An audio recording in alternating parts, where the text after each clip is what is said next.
নমস্কার, আমি চিত্তু কুকিং মাই হবি চ্যানেলে আপনাদের সবাইকে জানাই অনেক অনেক স্বাগত। আজকে আমি তৈরি করব নিমকি। এই নিমকি সাধারণ নিমকি থেকে একটু আলাদা। এই নিমকিটা যদি আপনাদের ভালো লেগে থাকে তাহলে অবশ্যই লাইক করবেন, কমেন্ট করবেন, শেয়ার করবেন, সাবস্ক্রাইব করবেন আর বেল আইকনটি প্রেস করবেন। সাবস্ক্রাইব করতে কোনো টাকা লাগে না, তো সাবস্ক্রাইব করুন না, একদম যত খুশি তত সাবস্ক্রাইব করুন, সাবস্ক্রাইব করান, তাহলে আপনাদেরও ভালো লাগবে, আমারও ভালো লাগবে। আর আমি তো আগেই বলেছি যে এখন আমার স্ন্যাক্সের পর্ব চলবে, বিকালের মানে মুখরোচক কিছু তৈরি করার চেষ্টা করব। তো সেটাই শুরু করে দিয়েছি আজকে। যথারীতি আমি আমার এলো ঝুলো দিয়ে এই পর্ব শুরু করেছি। আজকে তৈরি করছি নিমকি। চলুন তাহলে সরাসরি নিমকি তৈরিতে যাওয়া যাক। নিমকি তৈরিতে যাওয়ার আগে নিমকি তৈরির জন্য আমার যে সমস্ত উপকরণ লাগছে সেগুলো দেখিয়ে দিচ্ছি। আমি এখানে 250 গ্রাম ময়দা নিয়েছি। ময়দার পরিবর্তে কেউ আটা ইউজ করতে পারেন, তবে আটার থেকে ময়দাতে এই জিনিসটা ভালো হয়। আমি এখানে 3 টেবিল চামচ চিনি নিয়েছি। আমার সম্পূর্ণটা কিন্তু নাও লাগতে পারে, আমি দিয়ে পরিমাণটা আপনাদেরকে বুঝিয়ে দেবো যখন আমি এটাকে তৈরি করব। আমি এখানে তেল নিয়েছি পরিমাণ মতো, আমি সম্পূর্ণ তেল ইউজ করবো না। এখানে আমি জল নিয়েছি, প্লেন জল। এখানে পরিমাণ মতো আমাকে জল নিতে হবে। আমি সমস্তটা একটু পরে মানে আমি বলছি, পরে আপনারা নিজেরাই বুঝে যাবেন। এখানে আমি দেখতেই পাচ্ছেন 1 টিস্পুনের মতন কালো জিরা নিয়েছি, 1 টিস্পুনের থেকে একটু বেশি। আর 1 টিস্পুন লবণ নিয়েছি। এটা সাধারণ লবণ, আমরা যে লবণ খাওয়াতে ইউজ করি, রান্নাতে ইউজ করি সেই। আর আমার লাগবে সাদা তেল। এখানে আমি প্রথমে ময়দাটা নিলাম। এই ময়দার মধ্যে আমি এই যে চিনি রয়েছে, আমি সম্পূর্ণ চিনি দেবো না, আমি হাফ চিনি দিলাম, জাস্ট ময়াম দিব আর কি। এখানে যে লবণ রয়েছে সেই সম্পূর্ণ লবণ দিলাম না, একটু জাস্ট সম্পূর্ণ লবণটা লেগেই যাচ্ছে। আমি তো আগেই বলেছি এখানে লবণ রয়েছে আমার 1 টিস্পুনের মতন। 1 টিস্পুনের মতন কালো জিরে রয়েছে, আমি কালো জিরে দিয়ে দিলাম। এইবার সমস্তটাকে আমি ভালো করে মেশাবো। আর আমি এখানে কিন্তু বলেছিলাম যে 3 টিস্পুন না, টেবিল চামচের মতো চিনি নিয়েছি। 3 টেবিল চামচ থেকে আমি মোটামুটি 1.5 টেবিল চামচের মতন আমি এখানে চিনি দিলাম। অর্ধেকটা চিনি কিন্তু আমি রেখে দিলাম। এবার এটাকে আমি সম্পূর্ণটাকে ভালোভাবে মেশাবো। সম্পূর্ণটাকে ভালোভাবে মেশাচ্ছি। সম্পূর্ণটা ভালোভাবে মেশানো হয়ে গেছে। কিন্তু এখানে একটা জিনিস লক্ষ্য রাখতে হবে, এবার আমি রান্নার যে সাদা তেল, আমি সেই সাদা তেল নিয়েছি। সাদা তেলের পরিমাণ এখানে কিন্তু একটু বেশি দিতে হবে। যত বেশি দিব আমি তত আমার এটাকে বেশি খাস্তা হবে আর কি, যেটাকে বলে নিমকিটা। তো আমি এখানে যে সাদা তেলটা ছিল, আমি এখানে সম্পূর্ণ সাদা তেল দিয়ে এবার এটাকে সম্পূর্ণ করে ভালোভাবে, একদম ভালোভাবে মেশাবো। পুরোটাকে ভালোভাবে মিশিয়ে নিচ্ছি। সম্পূর্ণটাকে তেল দিয়ে এবার সম্পূর্ণটাকে ভালো করে মেখে একটা ডো তৈরি করে নেব। এখানে আমার যদি অল্প জল লাগে তাহলে আমি জল দেবো, নাহলে জলের সেরকম কিন্তু কোনো প্রয়োজন নেই। কেউ তেলটা একটু কম মানে দিয়ে থাকেন তাহলে অল্প জল দেবেন, কিন্তু এক্ষেত্রে চেষ্টা করবেন তেলটা একটু বেশি দেওয়া, কারণ তেলের পরিমাণ যত বেশি হবে এটা খেতে ততটাই বেশি টেস্টি হবে। তো সেক্ষেত্রে আমি দেখি, আমি আগে মাখবো, তারপরে যদি জল লাগে তাহলে আমি অল্প পরিমাণ জল দেব।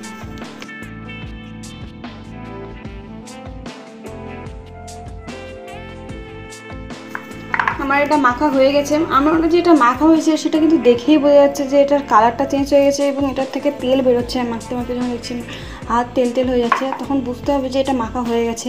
এবার এটাকে 20-25 মিনিটের মতো কিন্তু কোনো কিছু ঢাকা দিয়ে বা ভেজা কাপড় দিয়ে ঢেকে রেখে দিন।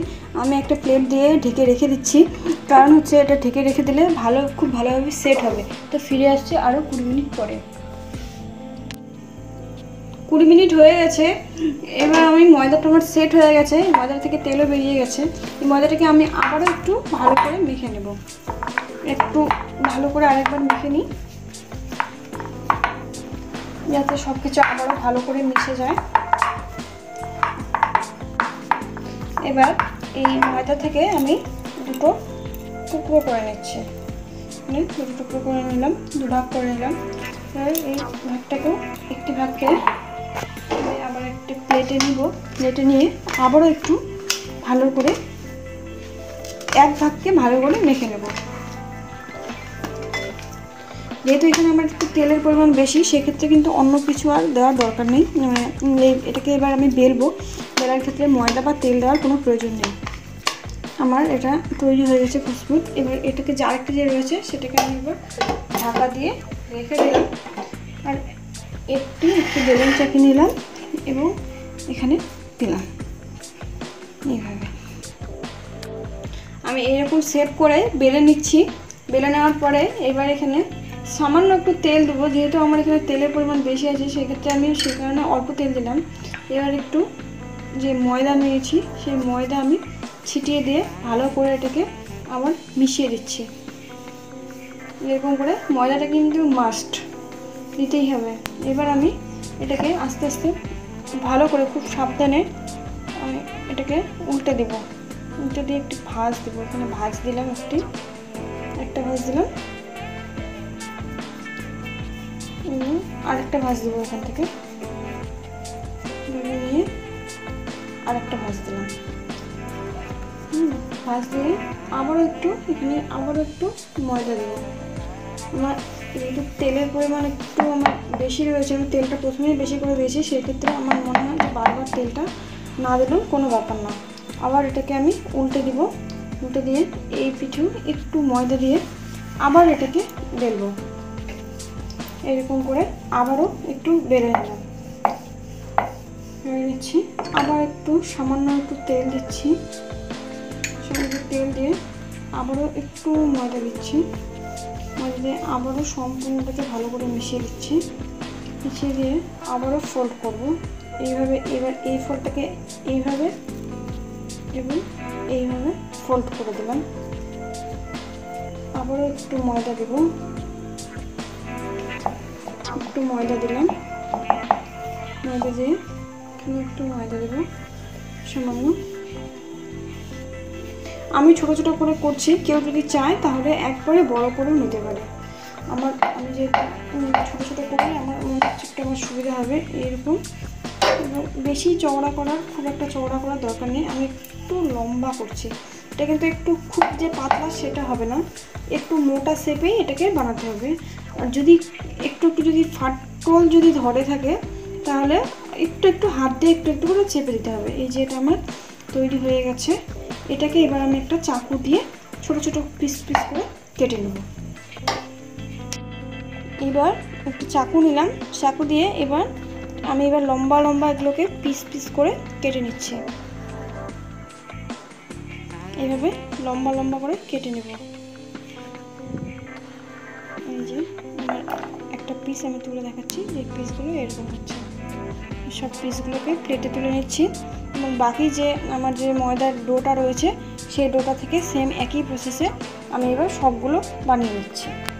সবগুলো আমি এইভাবে বেলে কেটে নিলাম। আমার এই কটা হলো, কয়েকটা না, বেশ কয়েকটাই হয়ে যাবে আমাদের সবার আর কি। তো যাই হোক, এবার আমি নেক্সট স্টেপে যাবো। কড়াইয়ের মধ্যে এবার ফ্রাই প্যান বসেছি এবং ফ্রাই প্যানের মধ্যে আমি তেলও দিয়ে দিয়েছি অলরেডি। এবার আমি গ্যাস অন করব। গ্যাস অন করছি। গ্যাস অন করলাম। তেল একটু গরম হওয়া পর্যন্ত একটু ওয়েট করতে হবে। তেলটাকে একটু ভালো করেই গরম করতে হবে। তেলটাকে আমি ভালো করে গরম করে নিচ্ছি। তেল গরম হয়ে গেছে। এবার আমি গ্যাসের আঁচ একদম কমিয়ে দিলাম। তেল গরম করে আমি গ্যাসের আঁচ কমিয়ে দিলাম। এবার আমি আস্তে আস্তে একটা একটা করে ছেড়ে দেবো এবং একদম লো আছে এগুলোকে ভাজবো। লো আছে একদম লাল করে ভেজে নিচ্ছি আমি। একদম গ্যাসের আঁচ কিন্তু একদম কমিয়ে দিচ্ছি।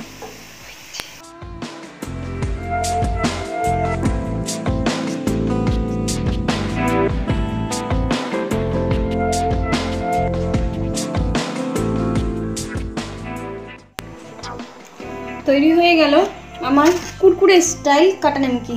এই কাটা নিমকিগুলো বেশ খেতে কিন্তু খুব খাস্তা। এই যে আমি যে বারবার ফোল্ড করে করে করেছি সেই কারণে কিন্তু যে এরকম ডিজাইন হয়েছে। এটা কিন্তু খেতেও বেশ ক্রিস্পি। আমি একটু ভেঙে দেখাচ্ছি। এটা কিন্তু খুব নরম এবং খেতে খুব, এটা একদম পুরো গরম রয়েছে। ঠান্ডা হয়ে গেলে এটা একদম আরও বেশি টেস্টি হয়ে যাবে। বাচ্চারা কিন্তু কুরকুরে ভেবেও কিন্তু এই কাটা নিমকিগুলো অনায়াসে খেতে পারে।